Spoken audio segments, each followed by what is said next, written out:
Hi all, നമുക്കിനി ഈ ഒരു ഷേപ്പിലുള്ള ബൂട്ട വർക്ക് എങ്ങനെയാണ് ചെയ്യുന്നതെന്ന് നോക്കാം. അതിനായിട്ട് നമുക്ക് ആദ്യം ഒരു ചെയിൻ സ്റ്റിച്ച് എടുക്കുക. എന്നിട്ട് അതിലോട്ടൊരു പേൾ ബീഡിനെ ഇറക്കി കൊടുക്കുന്നു. തൊട്ടടുത്തായിട്ട് ഒരു ചെയിൻ സ്റ്റിച്ച് ഇടുക.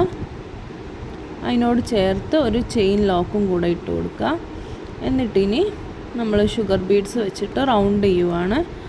2 ബീഡ് വീതം അല്ലെങ്കിൽ 1 ബീഡ് വീതം. 3 ബീഡൊന്നും ഇട്ട് ചെയ്യരുത്, അത് കറക്റ്റായിട്ട് നിൽക്കത്തില്ല.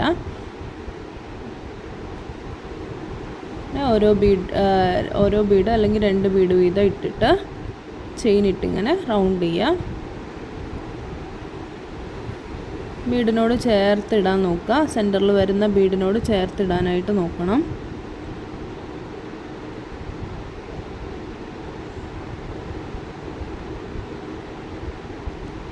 ഇവിടെ വന്നിടത്ത് എത്തിയിട്ടുണ്ട്.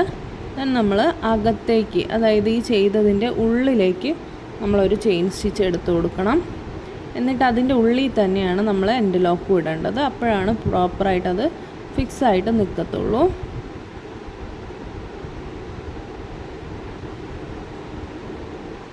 ഇത് നമുക്ക് ബീഡ്സിൻ്റെ ഒരു ബ്ലൗസിൻ്റെ ഇടയിലൊക്കെ വരുന്ന രീതിയിൽ ഫില്ല് ചെയ്യാനായിട്ടോ അല്ലാതെ കുറച്ചുകൂടെ ഹെവി ആക്കാൻ വേണ്ടിയിട്ടൊക്കെ യൂസ് ചെയ്യാവുന്ന ഒരു ബൂട്ട വർക്കാണ്.